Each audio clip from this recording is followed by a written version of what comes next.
Hello, my name is Mike Pfaff, and this is my YouTube channel, Living in the Illusion.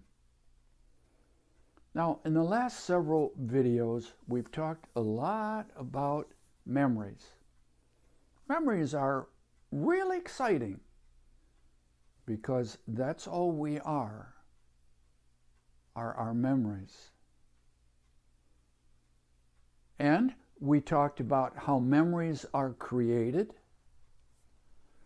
what happens when we recall memories, and the fact that memories coalesce into belief systems.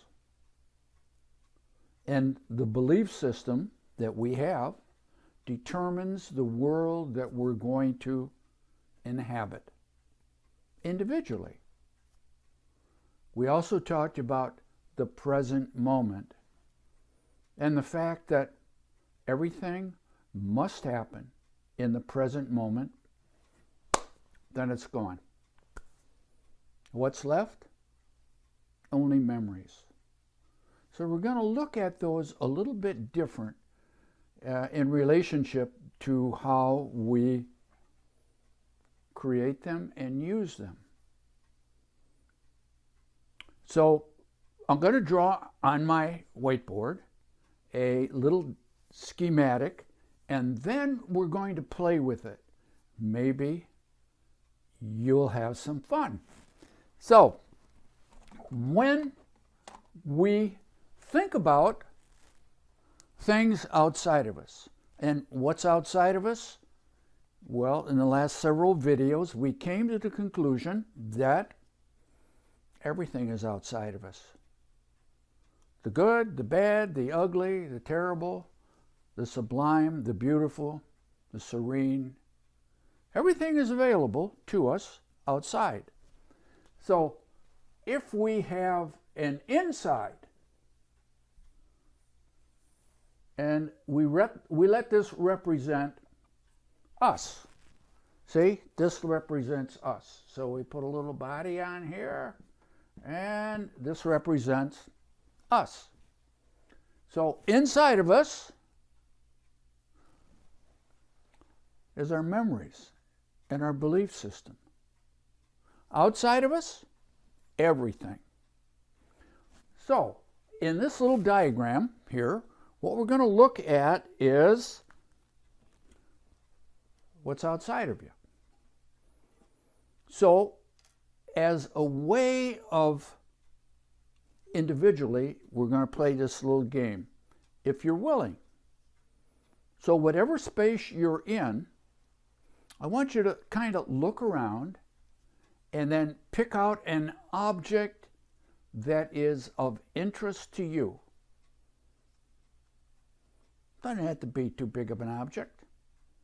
Just something that your eyes fall on. You say, oh, that's kind of interesting. And keep that in mind. Because out here, I'm going to draw an object that's going to represent the one that you're looking at in your environment. So I pick simple things. I don't pick things that are too complicated. So I'm going to draw a ball. If I knew how to make it look like a soccer ball or a basketball, I'd do that. But I did pretty good at making a circle to represent a ball. So now, when you look at the object that you're looking at in your environment, I want you to take a look at it. I want you to look at the object, and then I want you to say, if you're by yourself, you can say it out loud. Or if you're in a group, you can say it out loud. But this is what I want you to say. This object that you picked, has no meaning. That's right. You heard me right. This object that you're looking at in your environment has no meaning.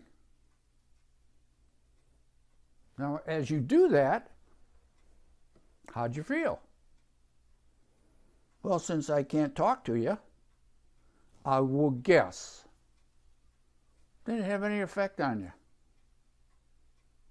Now, depending on what you picked, you might say, oh, that's very important. No, it has a lot of meaning to me.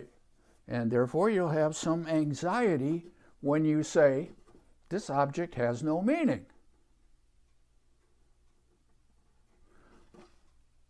Now, there'll be a whole bunch of different people thinking, this is kind of silly. Okay, we're looking at this object, and I say it has no meaning, and here it is right out here in front of me. Could be your cell phone, could be your shoes, could be a picture on the wall, could be a photograph of a loved one. Whatever it is, it has no meaning in the outside environment. And that's what I drew here. So this guy here is looking at this ball, has no meaning. Well, now that you've thought about that and what that brings up inside of you when you say those words, has no meaning. Now, once you look at the object again and say, the only meaning this object has for me is the meaning I give it. The only meaning this object has for me is the meaning I give it.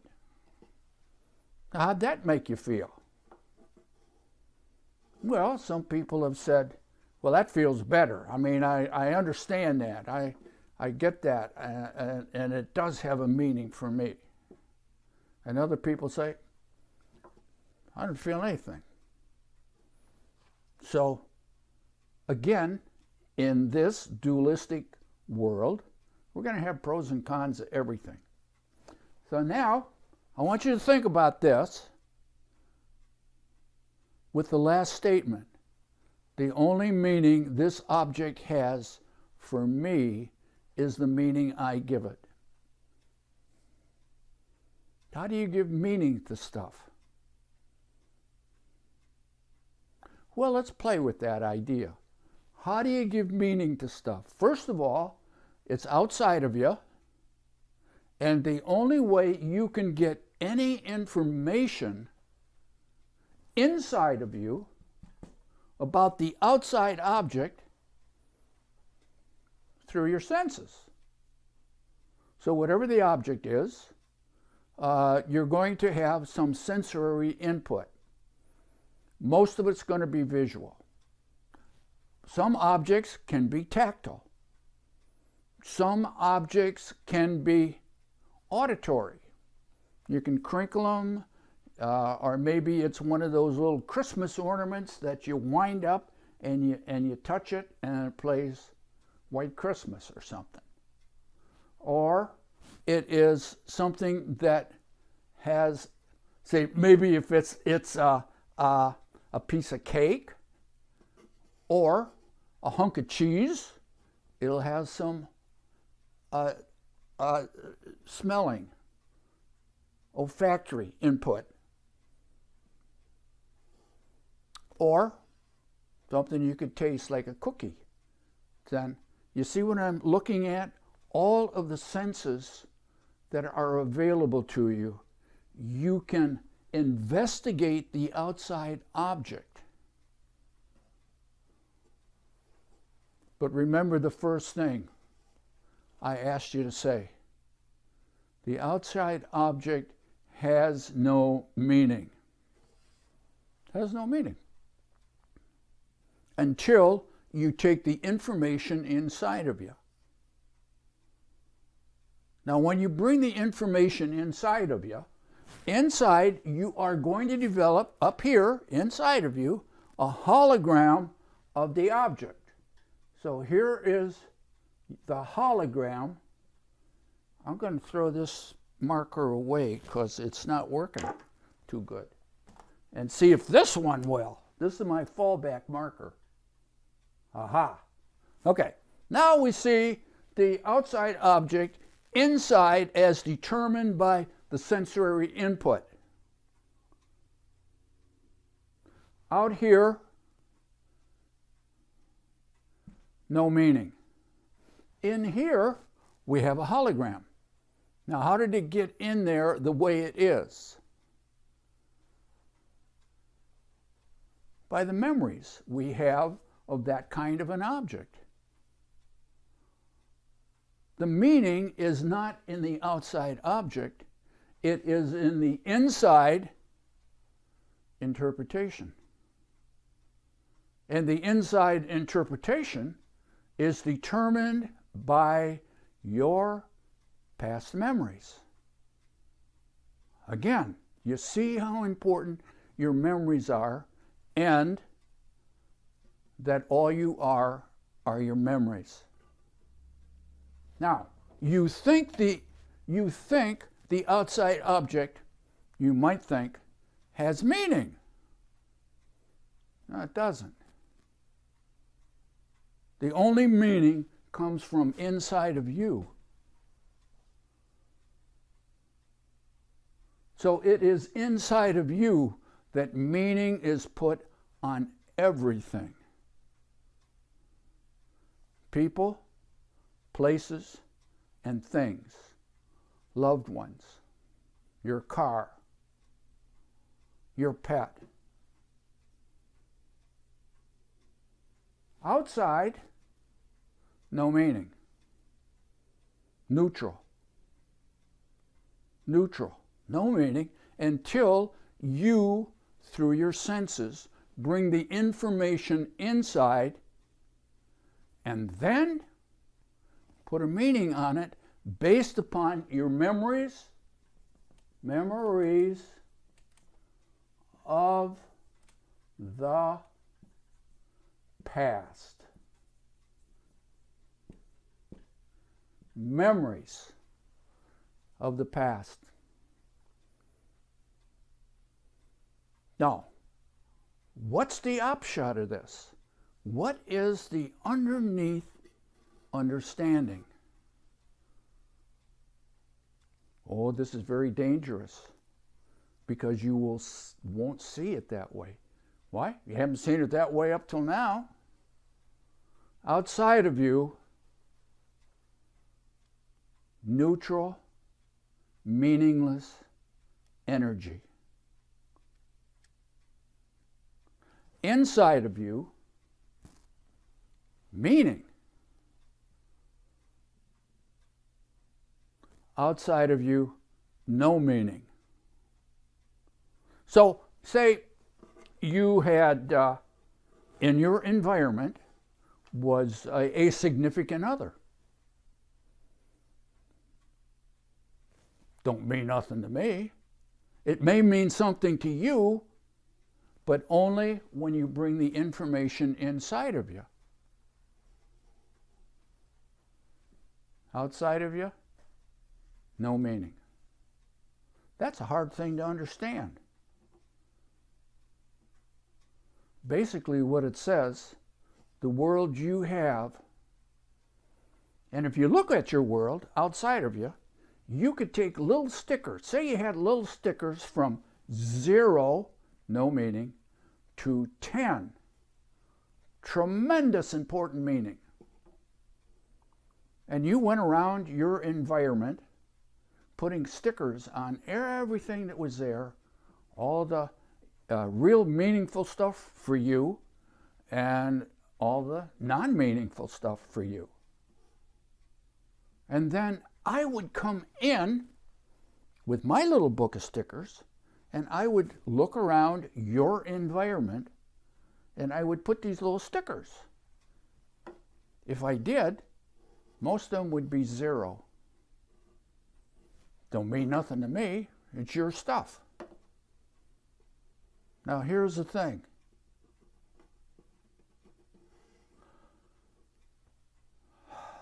You create your world the way it is. Outside neutral energy. Nothing outside means anything until you put the meaning on it. How crazy is that? It's just neutral energy outside of you. It has no meaning. The only meaning anything in your life has, you give it the meaning from what you have inside of you. And what do you have inside of you? Memories. You want a different world? Change your memories.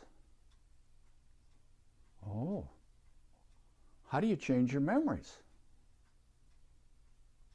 Because it is that filtering process inside of you that determines your world and the meaning of everything in it. It has nothing to do with the outside. And basically, when you look around your room, if you were quick enough, now you have to do it quicker than your subconscious mind can take the information in and filter it and put the image on the inside, the hologram on the inside. As we talked before, how fast is that?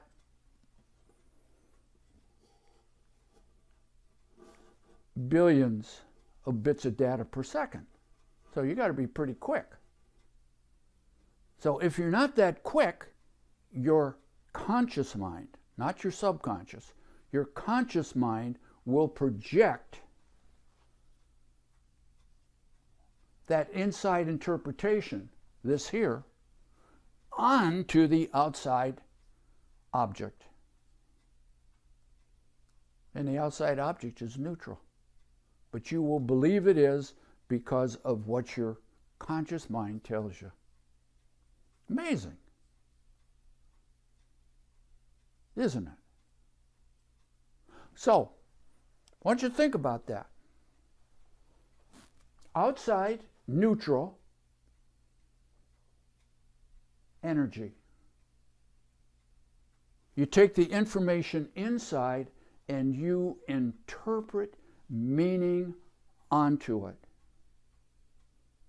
And then your conscious mind perceives the inside interpretation and projects it outside, and you believe the outside object has meaning. Outside object doesn't have meaning. It's neutral. It's you that put the meaning on what's outside, good or bad. It's all about you and your memories. So if you want a different, now this is neutral, but you are creating it in your head or in your mind, which we don't know where the mind is. So, but you're creating it. The meaning of the object does not come from the object. It's neutral. The meaning of the object outside of you comes from your inside interpretation. Outside, meaningless. Inside, meaningful interpretation for you. So while you think about that, by the way, if you look real close, and you don't have to look too close, but if you look real close, you'll see that what we just talked about is the first 3 lessons in A Course in Miracles. But I disguised it. So you got to look real close. So next time we get together, we will talk about something else that will be of interest, at least to me, and maybe you. So thank you for joining me. Take care of yourself and have fun. See you later. Bye now.